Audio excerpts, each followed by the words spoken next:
Hey everyone, it's Thursday night, 9 p.m. Eastern. It's Crawlspace Live. I'm Tim here with Lance as always, and we are joined tonight by a very special guest, and it is Heather Bish. How are you tonight, Heather? I'm good. Thank you. Thank you for having me. Thank you so much for joining us. It's pretty obvious that you've never watched one of these before because we Sorry. were we were telling you there's a completely separate conversation that's going on the message board over there. We're having our conversation, and it's gonna be a whirlwind. The hour goes by really fast, and we just really appreciate you joining us. And since we've all been in lockdown, I say this every week. The town bell dings 9 p.m. on Thursday night, and that's the only time I am 100% sure of what day and time it is since we've been in this pandemic. So I'm very happy to be here and so happy that you're here. Thank you. I hear you. I feel the same way. Yeah, it's a wild time. And anyone who's watching this on Twitter or Facebook or YouTube right now, if you want to click the link and join on Get Vocal, it is the best way to interact. There is a whole chat room of like-minded people in here and a community really of people just like you who want to learn more about these cases and chat. So sign up for Get Vocal. It is the best way to interact. Okay, that's my plug there. That's the thing. Now, Heather Bish, we spoke with you a few months ago on our show, and of course, your sister Molly Bish was murdered, and she went missing ultimately about 20 years ago, almost exactly 20 years ago now. And so again, just want to welcome you to the show. And I guess I know there was a vigil recently at Commons Pond, and I'm just wondering how that was. It was actually quite beautiful. We're trying to keep it COVID responsible by keeping it small. And, my parents are older now, so I'm really protective of their health. So we decided to do sort of a moving vigil and take cars and drive from my parents' house to Commons Pond. But we also asked people to paint a rock in memory of Molly. Molly was very kind. She loved everybody. She really believed in underdogs. She was one of those motivating persons that, on the baseball team or just in life. She was just, one of those people that really inspired you and made you happy to be around her. She was funny and silly and goofy.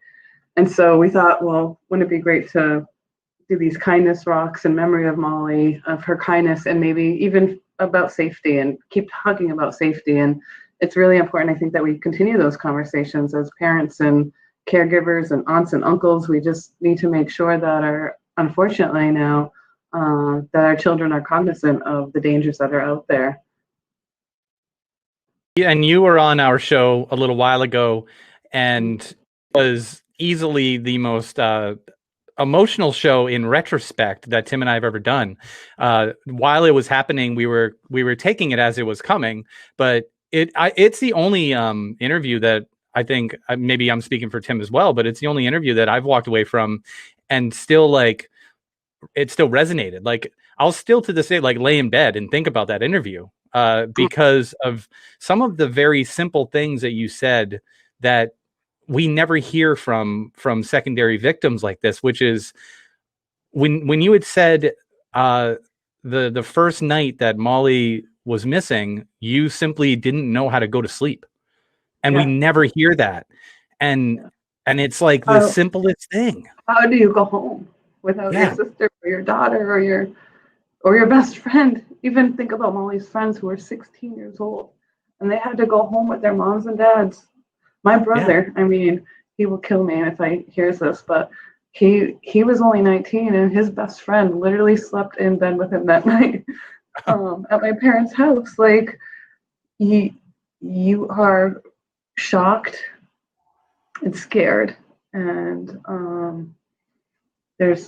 terrified. I mean, there's nothing anyone can do but be with you. And so, I mean, I'm so grateful for my people that have been with me this whole time, literally And my brother too. I think that's how we've sort of survived this. And we were lucky in 2006. My parents had always been involved with the National Center, and there was a group that was like parents that got together and sort of helped each other.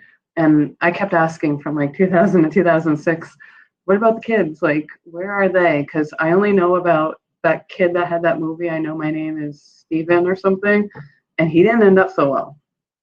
So I was really freaked out. Like, I'm like, and I hadn't met like anybody else's siblings in Massachusetts. So as John and I were very fortunate, we ended up meeting families from across the country that experienced the same kind of thing, you know, maybe different ages, but their sibling had been abducted. And that was like probably the most healing experience of my life, because, you know, you meet people who have siblings that die from cancer or other tragedies, car accidents. And that empathy and loss is not any different, but the experience of the trauma that we went through, you know, like your parents giving you Christmas presents for years from your sibling. Like, when you say mom and dad, that's like not cool to do anymore, you know? So there was things that they knew about that nobody could really know, just because your sibling's missing, you know, they're not, it's so ambiguous. It's so, it's difficult for everybody. You know, so I think everybody grieves differently or handles it differently, but I think just, you know, being there, we were just lucky to have people there with us, and that was, you know, demonstrated in Molly's vigil this past year, with people, you know, coming in their cars. And you know, we've had our Senator Ann Goby and our Representative Todd Smola have been literally with us from the very beginning of this whole thing. I mean, I think of them almost as family, not as these like people in this important position of leadership, but they have really truly supported us. And that's what I think a leader should do, is really get down into those issues. And I think it has helped them learn about what's needed in government. I mean, we've dealt with Amber Alert and police trainings and all kinds of trying to change the license plates in Massachusetts. So they've been supportive through this the entire time. So I think, you know, support has been the most important and helpful thing. And that was probably a long answer, right? No, that was a great answer. Yeah. I am Maggie Bish's daughter. I don't know if anyone's ever talked to her or whatever before, but she is. So you just mentioned Ann Goby, who's a Massachusetts senator from Worcester, and we've been planning to do this live show. We wanted to have her on with you, and this live show that's going to probably happen sometime next year at the Brick Box Theater in Worcester. It's a brand new theater. We were supposed to do it over the summer, and then it got pushed, but we wanted to have Ann Goby on, and we ended up having a call with her. And how many people have we interviewed, Tim, on the show? Like I don't know how many people I've interviewed just from doing these shows. I was terrified, by the way. The second Ann Goby said a word, I was simultaneously terrified, and I felt like I was about 1.5 feet tall. It was because she's just sharp. She's just like, Yeah. you can't. She's a senator. Yeah, it wasn't so badass. I love her. Yeah, no, she's great. It wasn't her vibe that was intimidating. It was like that. Oh, we're really having a call with a senator right now. What is going on? and she's just asking the questions, and it just, you know, when you realize that that's not the arena that you're meant to be in, it's just like I need to get out of here. I'm doing more harm than good right now. Usually when I go to the State House, I immediately go to the shower too. It's a rough business she's in. Oh, really? You have to be strong. Oh my God, I bet. And extra strong if you're a woman. Yeah, I'm sure. Yeah. Yeah. Well, I guess tell us a little bit about this bill, if you don't mind. So you know, I've been trying to figure out ways to find a murderer, you know, in 20 years, and DNA has really become a a really incredible tool for law enforcement to solve these cases, particularly these older cases. So it really sparked an interest with me, and I talked to my detectives, and they said we could use a law like that in Massachusetts. And I'm a teacher. I don't really particularly know anything about law enforcement or laws or writing laws or forensics or anything, but I do want to find the bad guys, and I have these incredible privilege to share my story, and in so doing, hopefully inspire people to want to do those right things. And that's what I'm doing. So I came across this, and I started writing a bill. And I don't really know how to write a bill, but I did it. I don't, again, know anything about forensics, but I took some ideas from other states, and I gave it to my incredibly awesome Senator, Ann Goby, and I said, I think we need to do this. And meanwhile, I had met with the district attorneys from Massachusetts and the chiefs of police and talked to them about it. And, they felt strongly, Massachusetts it's not California or, Kentucky. It's just different. We're very litigious here. So, they just felt better if we had this law. And so basically familial DNA, by the way, means we have this CODIS system. It's a national database where all these felons go into. And so if you have a match, bam, you get your bad guy. But if you have a partial match, you kind of throw that away. But familial DNA uses that partial match and says, okay, well, then somebody in this family committed this. So then you start just doing really good police work, and you start looking at Cousin Eddie or Uncle Johnny and see who was in the area of the victim, who had a relationship or any ties to the victim, and you get their DNA. And then it's pretty much yes or no. It's science, which is the beauty of this tool for law enforcement, because it's actually, as much as we, I think there's been conversations about it violating rights, which I'm not even sure about what people are talking about, because I feel like everybody knows everything right now anyway. So, but it actually exonerates people who've been, wrongly incarcerated. So it's just a really solid tool. And I just think it's sort of a no-brainer. So Senator Goby filed the bill, and we actually had it looked, we are fortunate in Massachusetts to have this forensic oversight committee. And so they looked at the bill and actually edited it for what they really need, which is what I want. I mean, ultimately, I just want this to happen in the best way possible for the organization. If a scientist was writing a teacher bill, I would hope that they would want my input on it as a teacher, and then move forward with the bill. So that's what they did. They edited the bill. So I'm sure with the timing and COVID, we're going to have to refile it again next year. But maybe with some of the energy of what's happening right now with these police bills, I think right now that police bill in Massachusetts has over 200 amendments in the House. I don't know that they're ever going to get out of debate to get this off the ground, which is unfortunate because there's so much work to do with the police. So I feel like maybe there's a couple, maybe branches or a bigger bill that needs to take place, because I'm concerned about, this is just a little piece of it, but I'm concerned about law enforcement being trained in missing children's investigations. Still in Massachusetts, our local police are not trained in this.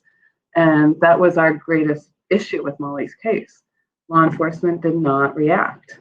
Molly was working for the town. She was an honor roll student, working 2 jobs, played 3 sports. I don't know why someone would think that this kid's doing drugs in the woods or taking off with her friends or in Florida. I could see drowning, but if they actually knew the victim, they would know that she didn't actually like to swim in ponds. Or, Molly's shoes were left at the crime scene. So she was not one of those people that walked around with icky feet or grassy, which she didn't want to feel the earth or do any of that grounding stuff. She just, whenever she's on, not touch anything icky. So if they knew the victim more, I think they would have understood the seriousness. But no one called my parents for 3 hours. So, and that guy, he's a police chief now. So I hope he learned his lesson, and I hope he reacts differently now. I hope he's a different officer, and I hope that we all grow and learn from our experiences. But I also think that there needs to be a little more consideration about these kinds of things, because negligence can happen, and there's dire consequences. Maybe Molly wouldn't be dead if someone had called right away.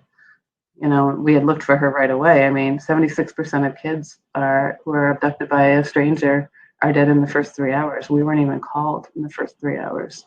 What was that? That statistic is from the year 2000, like leading like The a National cross Center. section up to that Yeah, period. that's our statistic today.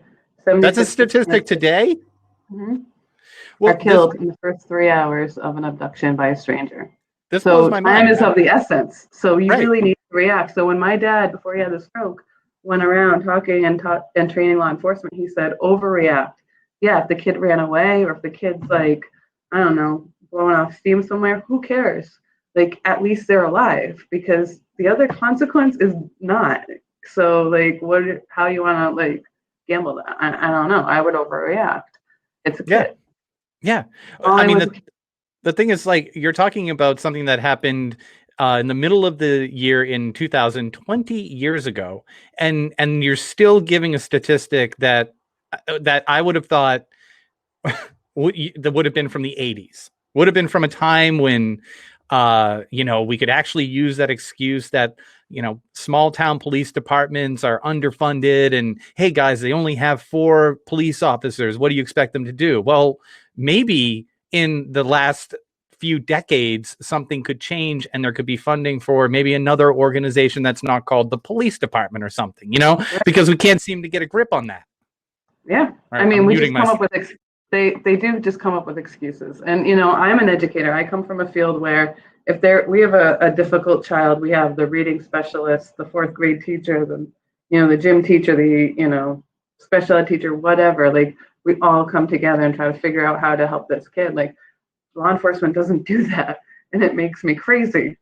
And so I think there are so many changes that need to go into this new bill for the police, and it might take a little bit longer than what's happening next week. Yeah, and it shouldn't have anything to do with maybe this young woman, the 16-year-old child, was smoking weed in the woods, or she probably ran away or something like that. Maybe that shouldn't even be a consideration, but it really is frustrating that is usually the consideration. Right. I mean, we do so many of these stories where we hear from law enforcement and they say, just family members over here, 2 officers say, she probably ran away. Oh, he probably ran away. Oh, he'll be back. I probably ran away with a boyfriend. Like, right. Just do your job for like 2 days. Just really, really focus for 2 days. And you'll find that the person probably didn't just run away. Right. Yeah. Actually, what's interesting, I'm like, I don't know, I have this compulsion. It's probably not healthy.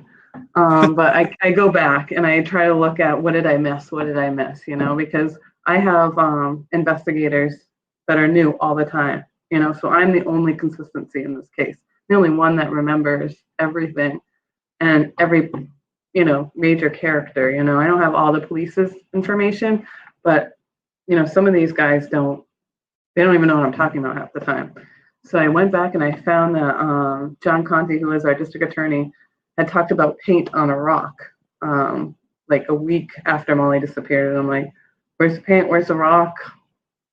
I mean, we can now match. Like, we have tests now that could match. Like, there's different paint in Buicks and Subarus and Chevys.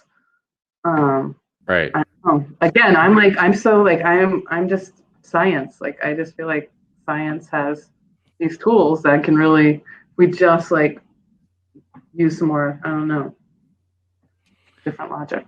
Yeah.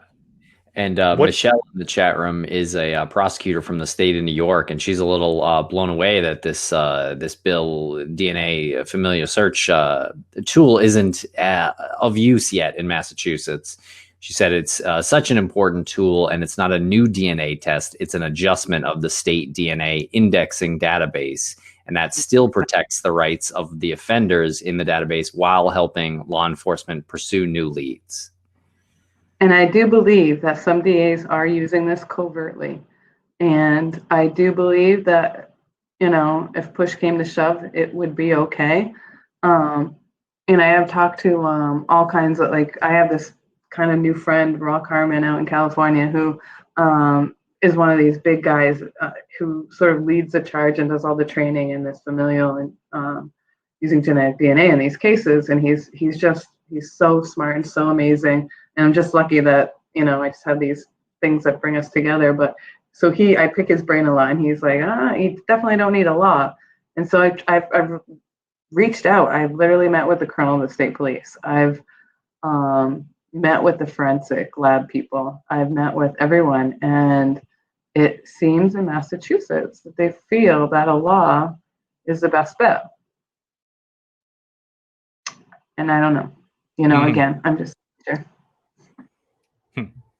Well, Michelle said that you can call her anytime.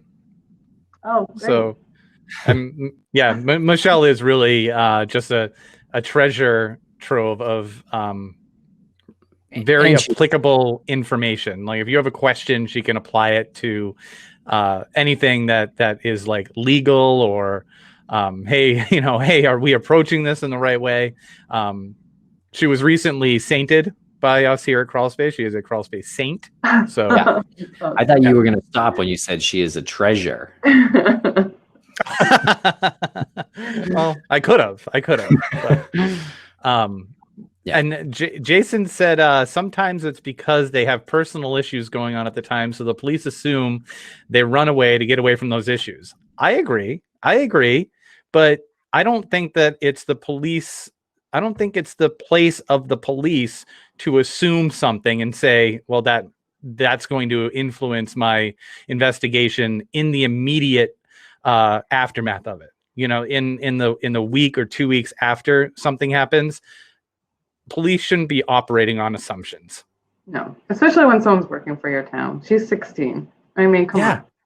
I mean, if she was 34, like, I don't even know if that would even be better, because right. She's still working for your town. Like, what happens if the town manager goes missing? Like, what do we do? Right. These are great points. I mean, I don't know. Like, what if the chief of police goes missing? What the hell? Yeah, it's a great point. What's the difference? I mean, it's bias. She's 16. It's simply just bias. And that is the major problem. I mean, I think that, you know, we can come up with all these sort of things for the police, but we really need to go really much deeper. And we need to think about training, education, and, you know, trauma. Let's talk about how traumatized police officers are. You know, why did that guy think about, you know, I always try to turn perspectives a little bit. And so I think, why did that guy say that? Maybe he had dealt with a lot of runaways. Maybe he chased down a lot of kids a lot. I don't know. But I do see that, I think, as an educator and someone who's worked with children and people for 20 years, that trauma definitely impacts us more than, you know, we think. And all of us, every single one of us. And, you know, I think we really need to sort of talk about that elephant in the room and with police, because you can't tell me when you're going to pick up 4 bodies of 4 babies who were burnt by some crazy person that doesn't fuck you up for a while. Totally. It's impossible. It's impossible. Totally. We have a good friend of ours, Cloyd Steiger, who is a homicide detective in Seattle, and he's written a bunch of really amazing accounts, true stories. He's written a couple of books about, you know, just his experience in being in homicide for like 30 plus years, 40 years. And we had him on one of these programs, one of the Get Vocals, and he just sort of seemed a little perplexed that there was even trauma within police officers, like within the department. He said, you know, we'd go out and we'd do stuff, and then we'd just go to a bar and like blow off some steam and everything's fine. And he really is this like guy. We call him Uncle Cloyd because he'll be talking about, or a functioning alcoholic, which is much more what I see with these police officers. And I'm not trying to bash them. I'm not. I love police officers. I'm grateful for them, but I do see that as a major coping mechanism, and it's not right. Cool, man. Right. Because they have a position of power, and then they're driving home drunk from the bars, feeling pretty powerful. And yeah, I think hopefully they don't hurt your kid. Hopefully they don't hit, you know. Hopefully they don't hit anything or anybody. But you know, they're just as vulnerable as everybody. They're not superhuman. And that's the thing. If you're going to find bodies and you're counting bodies and you're going to crime scenes every day, that takes a toll on anybody. And a police officer is still just a person. Right. And when he said that, I think Tim and I both had the same reaction. We're like, really? Really? I mean, I know I'm just like a podcaster, but really, you can get over, like, you can just walk away from that? He's Deep denial, dude. I think he's a different kind of guy. Like he would say stuff like, well, if you have to, like, you know, talk to a therapist after that, then you're probably in the wrong line of business. So he might be from a little bit of the old West in that sense. You know, he's a cowboy who can't you know, or at least doesn't admit that he needs to discuss his feelings in that way, you know. Been reading a lot about cognitive dissonance lately. Have you guys heard about Yes. that? Yeah. This keeps popping up recently. Lance loves it. I love it. I'm going to do it a few times during this interview.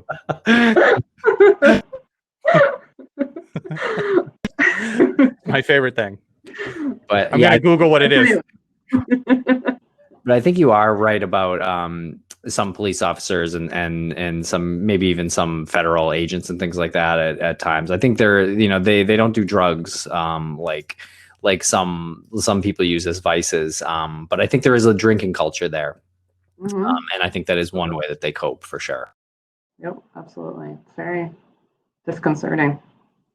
Before it gets lost, Criminal Perspective had a comment. I'm scrolling about Rodney Stanger. Yeah, I just wanted to get the right wording here. I can't find it.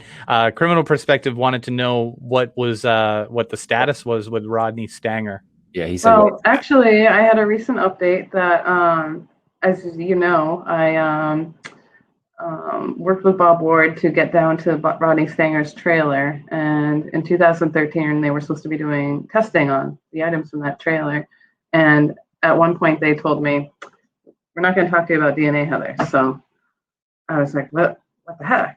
What do you mean? I've been calling you every day for like 6 weeks, and my friend Kathy Kern has been calling you every day too. She's a Channel 5 reporter, like trying to get the answers here. Like, we think this is the guy, we're waiting. And nothing. So I think there was some sort of communication problem with the lab that occurred that, you know, didn't come out for a few more years. But this is sort of the ebb and flow of working with law enforcement. You get like pieces of information. It's not like, you know, it's funny when people will say, oh, well, I turned in information, they never got back to me, Heather. And I'm like, guys, they don't even tell me stuff. Like, I talk to them maybe once a year. And then mostly if I get leads from like Facebook or something, I send it to them. And if I ask, maybe they'll give me an answer, maybe they won't. Mostly they won't. So they didn't tell me anything about that test, and I just assumed nothing was inconclusive or nothing came of it. And I recently learned that a hair from one of the knives in Rodney Stanger's trailers did not match to Molly. It was one allele off, so it was not Molly's hair that was on that knife. Does that completely rule him out? No, but I mean, it's kind of puts him sort of on the back burner a little bit. Wow. So for anybody who doesn't know, can you give a quick background of Mr. Stanger? Rodney came into my light from a private investigator named Tom Shamshak that was really good friends with my dad. He had been a former chief of police in Spencer and helped start the BU private investigative program. And he came up with this guy, and this guy had, you know, been really abusive. He was from the Southbridge area, lived very close to where Molly took her lifeguarding lessons. So that we think maybe that could have been the way she maybe met him, maybe at Dunkin' Donuts, or, you know, she might have run up the street or something. But he ended up just really abusive, really alcoholic, really bad guy. Ended up marrying this girl and moving to Florida and killing her. She called her sister right before she was killed and said that Rodney was involved in some murders and indicated it was Molly and Holly Ukrainian. So the sister, you know, turned that into the police, and the police didn't really do anything with it. So she somehow got connected with Bob Ward from Fox, who ended up following through and looking into this and saying, you know, like, hey, this is really interesting person. So, you know, they followed that through, and they ended up, that was like 2009. And then, but he was in jail. So they ended up going down and talking to him, but not really getting anything out of him. And then Bob found out that his trailer was still like wide open, like no one had been there since he was taken. So he went down there, and after he went down there, then the police decided to go down there, and then they found several items. They found some like elastic bands.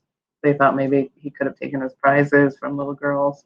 Obviously some knives and weaponry, and then he had a fishing license that was from April of 2000, so right before Molly disappeared, and he looked just like the sketch. So that was really the jarring moment. But again, nothing ever directly linked him to Molly. A lot of circumstances.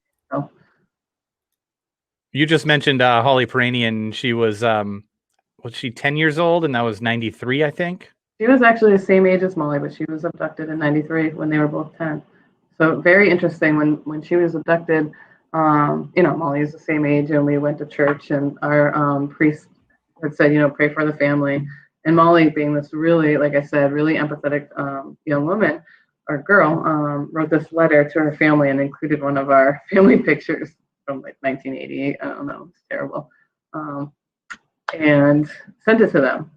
And they actually kept it. And so when Molly disappeared, I don't know how they remembered this, but they remembered that little girl who wrote the letter, and they brought it to our house.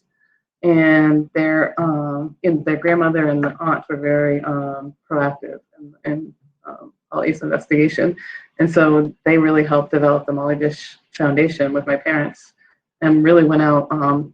Karen, Holly's aunt, went out every weekend with my dad. She was really a fantastic start to our center and helping, talk about these cases. And, I think people link Holly and Molly all the time, and it's easy to think, there's one bad guy that, killed a 10-year-old and then, later killed a 16-year-old. I don't think that that's probably true. I get they definitely have a special connection, and that's special for our families. I think that was our gift from them to us. But I don't think that it was the same murderer. I think that there are actually a lot of bad guys out there, and they look like us. They look like your teachers, your coaches, your priests. Wouldn't it be nice if it was just a single predator and you can say, wow, that wraps that up. We got it. But chances are that's not the case. Can you speak a little bit about the relationship between the two families, between your family and the Peranians? Because I think I'm just looking at the chats here, and I think a lot of people really are uplifted by this part of the story, how the two families came together to do something really great. Yep, and that's really what happened. They came and brought that picture and that letter over, and it was the beginning. It was the first few weeks of when Molly was gone. So my parents, we were literally at my parents' house. We didn't know what we were doing from one minute to the next. So they helped us. They were like, this happened to us too. And like I said, for just like my brother and I meeting someone that had gone through something like that, that was really so important for my parents. That helped them, and that helped them too. I think it helped them gain their power back. You lose your kid. I mean, how disempowering and helpless can you feel how can someone take your kid? Like, how is that possible to lose your kid in America? And I think that really tied them and united them in a mission to make sure nobody else ever had to experience this. And this guy knew that we were out there rattling the cage and telling everyone to be freaking careful, because there's some bad guys out there. And I can see how you can kind of come together in that same or similar circumstances, being in a tragedy like that. Mm-hmm. One thing you mentioned, a photo of your family that Molly sent to Holly's family. One thing that I noticed from looking at the articles from the vigil that you guys held just recently is that you weren't like it didn't look like it was an incredibly sad situation. Obviously the situation is, but it seemed like you guys were honoring her memory in a not so much a sad way. Well, for us, it's different. I think for some people, they think about Molly once a year when that time of the year comes around and you just sort of feel that kind of thing. But for us, for me, it's every day. Every day I am thinking about my sister, when I'm driving somewhere where I think, like I have a doctor's appointment, I think she should be there with me at it. I miss her all the time. Like I don't need to publicly cry for Molly once a year. I cry all the time and miss my sister. And every day of my life, um, I work for this. I work for things to be better for others because I can't live in a world that I can imagine this happening to somebody else. And, so being happy is a reflection. We try to focus Molly's vigils on the good, on what's good. I don't want this guy for one fucking second to feel empowered by making me hurt or broken or my family broken or sad. I don't want him to feel empowered in any sort of way.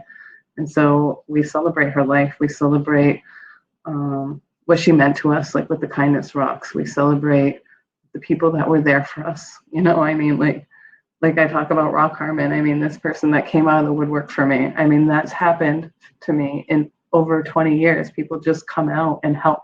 And so that's why my favorite saying is that Mr. Rogers saying, look for the helpers, because it's really true. I mean, that's what's happened, and that's what's made us survive. It's made our foundation flourish and my parents' work flourish, and it's made the energy to carry on this work to this day.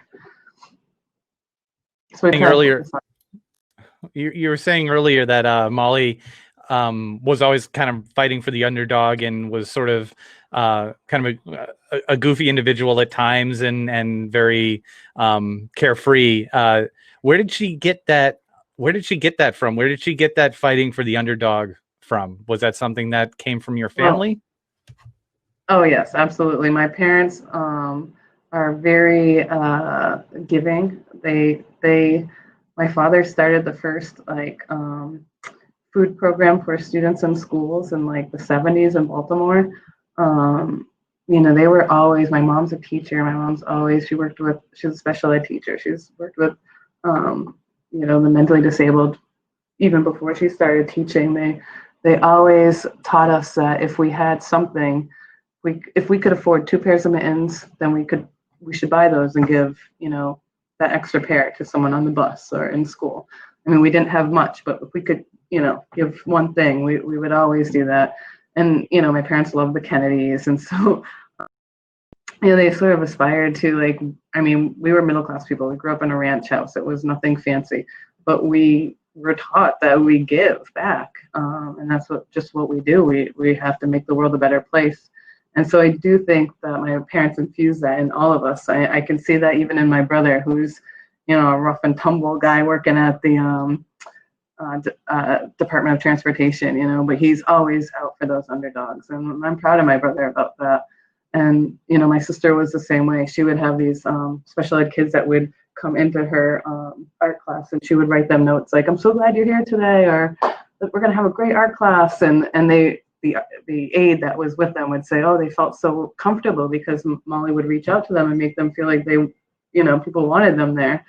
And, I'm proud of my sister for that too. And that's how I want to be. I want to be like that. And I'm proud of my parents for teaching us that. And so I guess, we try to live in Molly's spirit and her love and what she represented.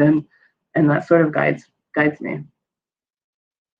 What do you, you're in education. What do you do in education? What do you?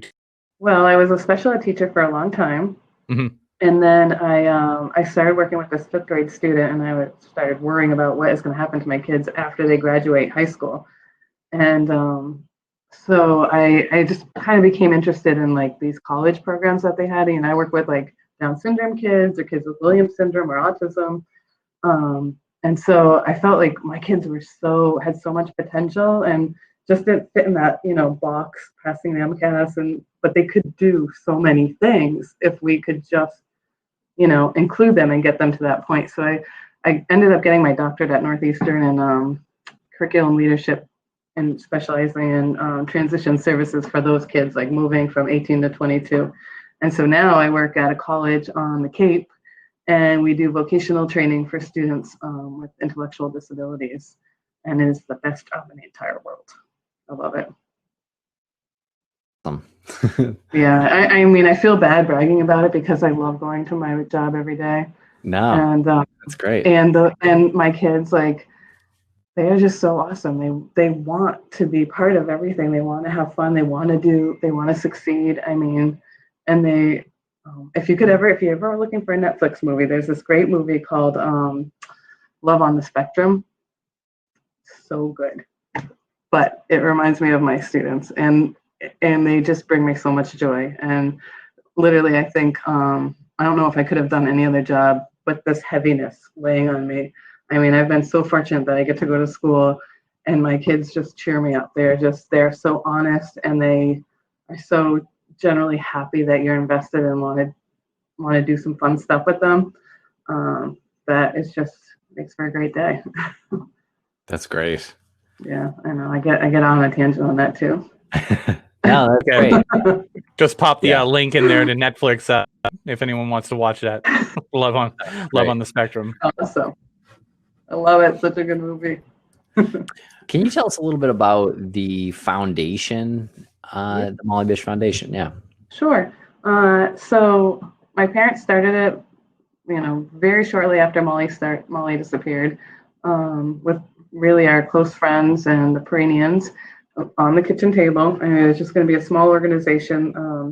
The reason was Molly, like 2 days after Molly disappeared, they asked us for a head and photos shot of Molly, and we didn't have one. My parents, she was the third kid. They didn't even know where their camera was. They're like, pictures? Like, we have like prom pictures and like pictures of her with, all this clown makeup on or whatever she was doing, but they didn't really have a recent Head and Shoulders picture. And because Molly like cut her hair and colored her hair so much, they were like, we need, a real good shot. So we then learned that 1 in 6 children is recovered with a good, photo. So that's really how the foundation started. Just being able to talk about the importance of this, and provide those child ID kits. My dad wanted them to be pocket size so parents could keep them in their pocket or in their car glove compartment, and it would have their fingerprints. Not necessarily as important, I think, as the picture was with the recovery rate for a reaction right away. But it also gave you tools to talk about safety with your kids. Like, what are some rules? Like, we need to have a word that only our family knows, so you're only going with these people when you get picked up somewhere, or only walking in pairs, and just practicing these just simple adjustments to our life, unfortunately. But from there, it's grown to my parents doing legislative work, and in 2007, my father had a stroke. So from there, I kind of took over a lot of his responsibilities. My mom was taking care of him.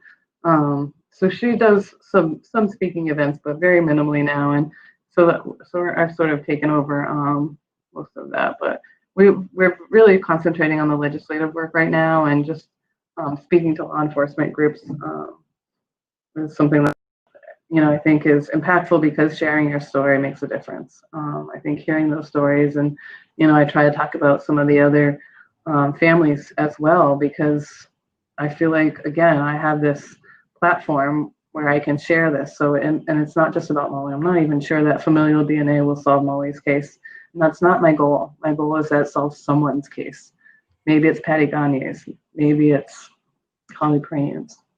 I'm not sure, but if it solves somebody's, that makes it worth it. Do you get a lot of requests from family members who have lost siblings or parents who have lost children? Once in a while, not too often. Yeah. More law enforcement groups want to hear. Oh, really? Yeah, and Like, it's usually the women that invite me. Just side note. No kidding. That's interesting. Where do you get invited? Who wants to know? And what do they want to know?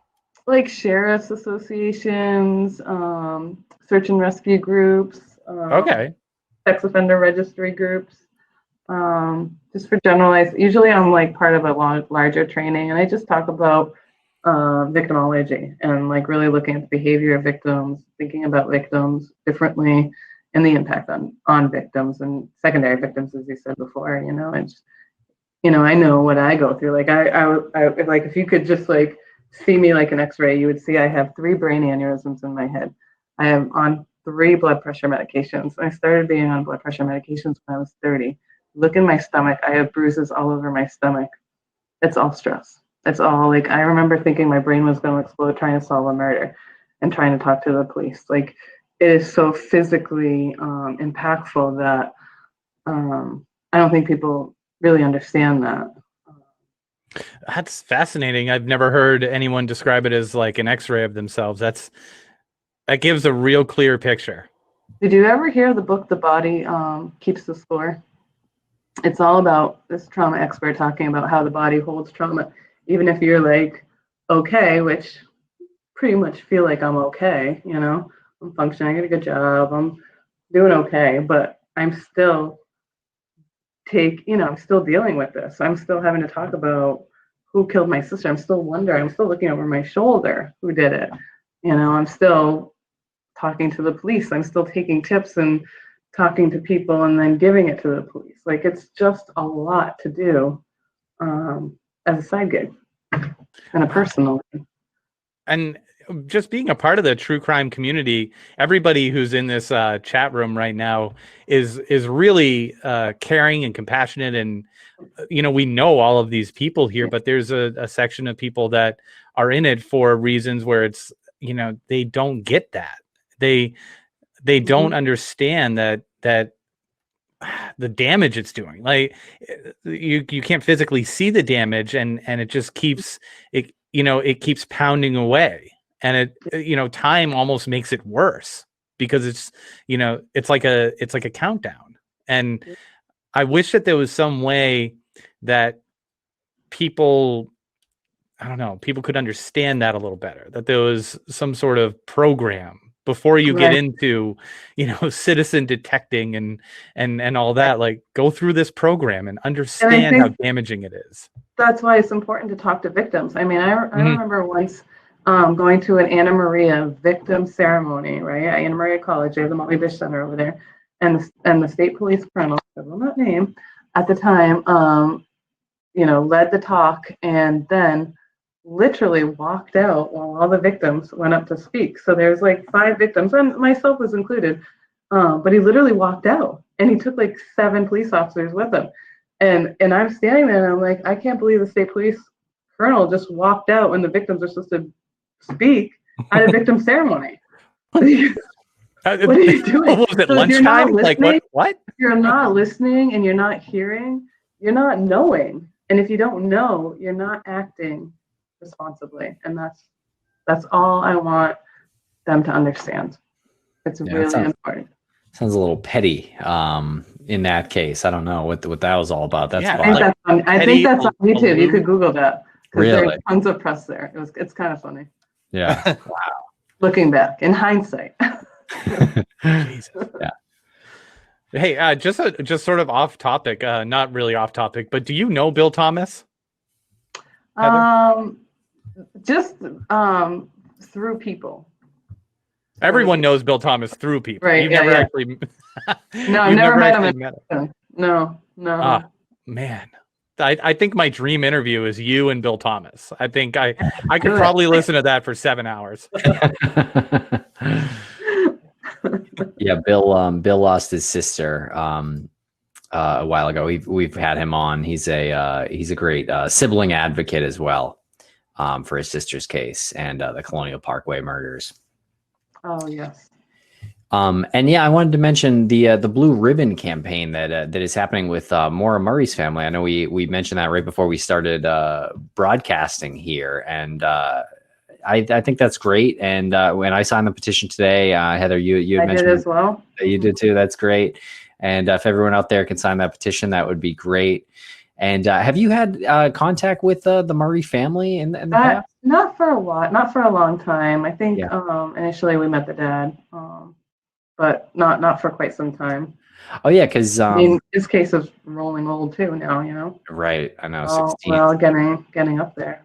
Yeah, and Tom Shamshak worked on Maura Murray's case as well, to some degree. I know, I'm not sure. Right, and I think we have a mutual friend, Dr. Anne Marie Myers, who's worked on both of our cases. She was the forensic anthropologist that worked at the time Molly was recovered. She worked at the medical examiner's office. So we were so fortunate because she was a forensic anthropologist. She designed it in a grid by grid search. So that was really the reason why we were able to recover so many bones. So she's amazing, a fantastic wealth of information. And yeah, so she's worked trying to design, but like look for Mora in certain sites. So Yeah, she's a great asset for them. very cool. I know it's a small world in this club nobody wants to belong to. It really I don't know is. what you guys are doing here. Yeah, but I appreciate it. Well, thank you. Yeah, we appreciate you, talking with us and really helping us understand this experience too. And I don't know, helping to raise awareness obviously for Molly's case, but for cases everywhere and for secondary victims everywhere. Yeah, and just the understanding of secondary victims and the trauma that causes. When you were talking about like how your family came together to do all this, there's the exact opposite story that Tim and I recently heard with the murder of Dean Webster in upstate New York, and we spoke to his sister Sandy, and this happened in 2001. I think this is November of 2001, where he was murdered outside of the house that he was building in a small town in New York. He was Rochester, Vermont. Oh, Vermont. Sorry, Rochester, Vermont. Yeah, and there's so many. I'm sorry, I get them confused. I know they're all the cases we do are Northeast, pretty much. Yeah. So he was, and it was just like a very unexpected crime, and we were talking to his sister, and she started to break down during the conversation, and the part she started to break down about was how her family started to almost distrust each other after that happened. I mean, when this happens, I mean, in Molly's case, we knew like my mom, my brother, and my dad, obviously, but you start looking at your neighbors and the coaches, and you're looking at this teacher talked to Molly inappropriately. I mean, you literally start. It is, and our family was so small. It's my brother, my mom, and dad. And my sister. My mom's family lives in Michigan. My dad was an only child, so we were just really small, and all we could do was get together on these Fridays. We call them Fragile Fridays, and we were all in our different places, but we kind of came together on those Fridays, and sometimes we talked about it, and sometimes we didn't, and sometimes we fought, and sometimes we, cried, and most of the time we just were normal. And we're trying to be normal in a very tough situation where everything doesn't feel normal. Like, how do you do this? How do you go to work? How do you, I have a friend who was in 4th grade when his sibling was abducted, and he went back to 4th grade, and all the kids were saying, well, I would have punched him here, and I would have knocked that guy out. And his brother was literally abducted when he was riding his bike next to him, They all had to get on the ground. It was terrible.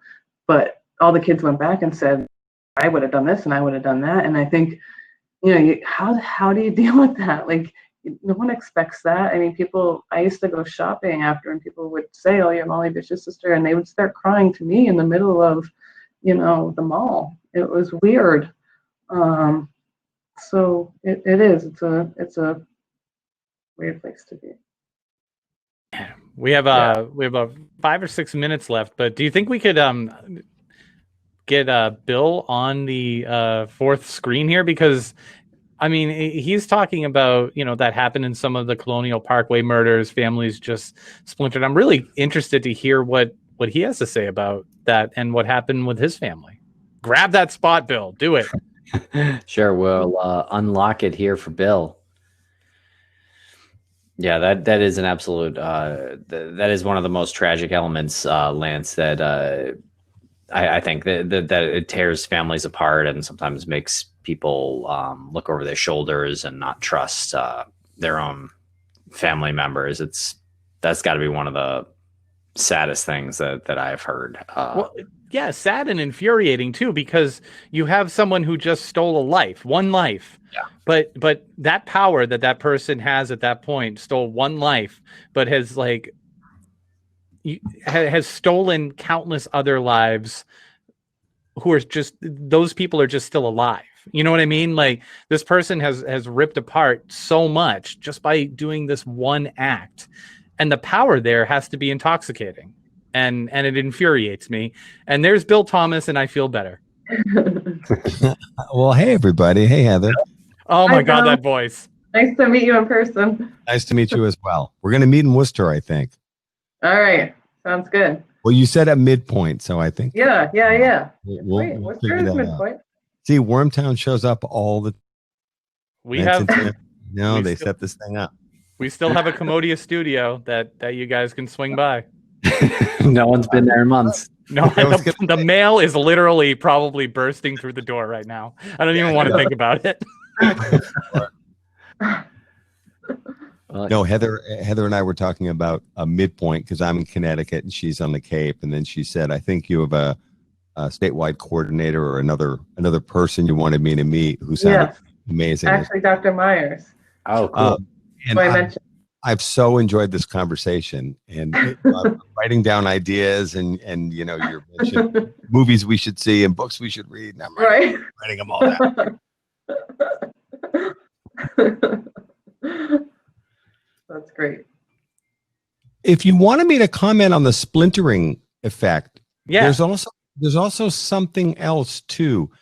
In a situation like Molly's where there could be suspicion, I totally get that. And then in the Colonial Parkway murders families, there wasn't necessarily suspicion of family member involvement necessarily, but sadly, I've seen in our case and in others, just families fall apart. The pain is so excruciating, and it either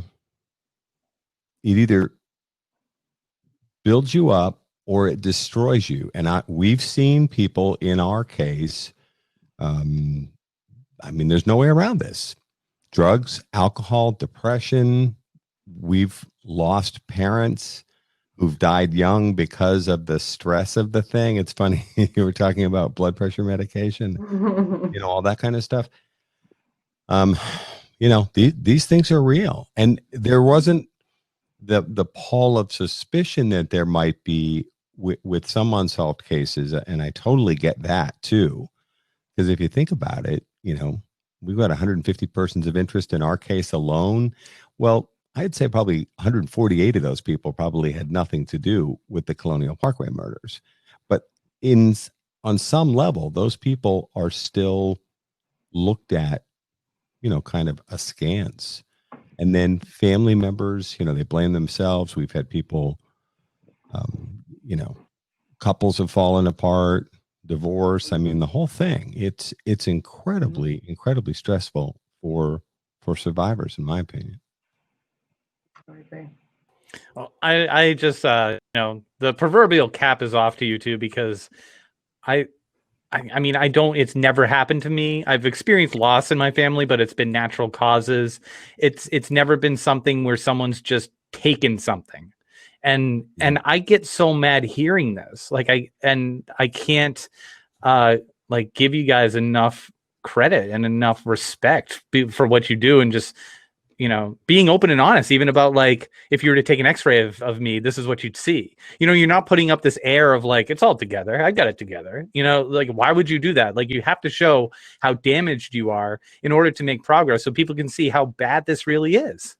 So anyway, caps off to you.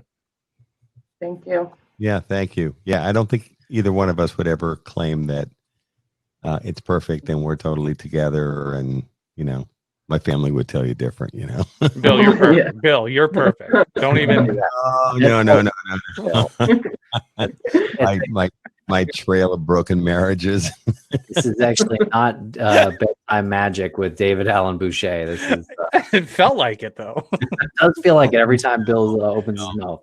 No. No, and it's funny. I see other people commenting here, in the message scroll, and I can identify. This is incredibly stressful. Heather, I thought you were very generous when you were talking about members of law enforcement and how incredibly stressful those jobs are, which they are. Yeah. And I really think we need to think about that as we're putting a bill together for these guys. I don't know, but I think they deserve some support too. That's a tough job. No, and you're not getting paid enough to go, get shot at or deal with some crazy domestic violence case or something. I mean, and I truly believe that there needs to be elements of social work and police work, but I am afraid for the victims of domestic violence. Oh, absolutely. Yeah. We still need those. The root of it goes back so many years in law enforcement. It's the right. I mean, I don't want to be the cliche guy that says the toxic masculinity of the whole thing, but that's where it comes from. That's what it is. It's if you're in that position of power and you are administering justice the way you're told to do so in law enforcement, then you don't have any business being weak. And if you're going to see some sort of counseling, I don't want you as my partner. If you're gonna maybe lose your edge, and that's that horrible stereotype and that stigma that just comes with it. And I have a lot of respect for law enforcement. I have family members who are in law enforcement, but I saw it. I see it. It's I don't want to see your collection of guns. I want you to talk to me like a human being. Right. And there is a lot of social work that goes in there. I mean, most of the people that are getting arrested are dealing with their own traumas. So what if we dealt with that instead of just continuing to throw them in jail? And I don't know. I mean, I think we know all this. It's just implementing it and, coming together with the right people. This is right. That's true. You guys are on the right path. Yeah, you really are. And if someone made Bill and I in charge of everything, yeah, come on. I mean, Fix it. Oh my God, that's a presidential ticket. Bish Thomas. Bish Thomas. Is it too late? Is it too late for 2020?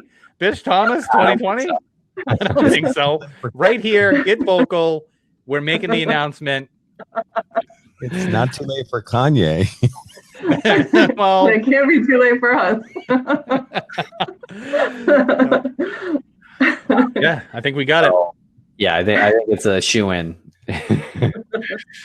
Well, this has been an incredible night, everyone. Thank you so much. Another hour went by. Did another hour go by? Yeah, it did, and very quickly. My goodness. Thank you so much, Heather. Bill, thank you so much for jumping on. Thank you to everyone in the chat room, on social media, who's listening on podcast feed or wherever you're listening. Thank you so much. We really appreciate that. If anybody wants to support your bill, Heather, oh, that's funny. Not Bill Thomas. I mean the bill. If anybody wants to support you in your cause, where would you direct them to go? I would direct them to go to Senator Goby. Let's see, Ann Goby. I think it's Ann forget it. You can look her up. Her email. Sorry. Yeah, her email, and just let her know that you support this bill. Like I said, right now they're working on the editing. I'm pretty sure they won't get it done by next week, so I think we'll need to refile in the fall. But again, I'm hopeful because I'm hopeful that there's more we can do. We can continue to have these conversations about police training and police support, and maybe some infusion of some mixed groups in there, like social workers. I don't know. Very good. All right. Yeah. Well, the link there is in the message board to senatorangoby.com. Thank you. She has her own website. Good. She's big time. she really knows Squarespace. That's awesome. Thank you so much. Well, Thank you, guys. Appreciate it. Thank you so much, Heather, Bill. Nice to meet you, Bill. All Good right. to see you too. Take care.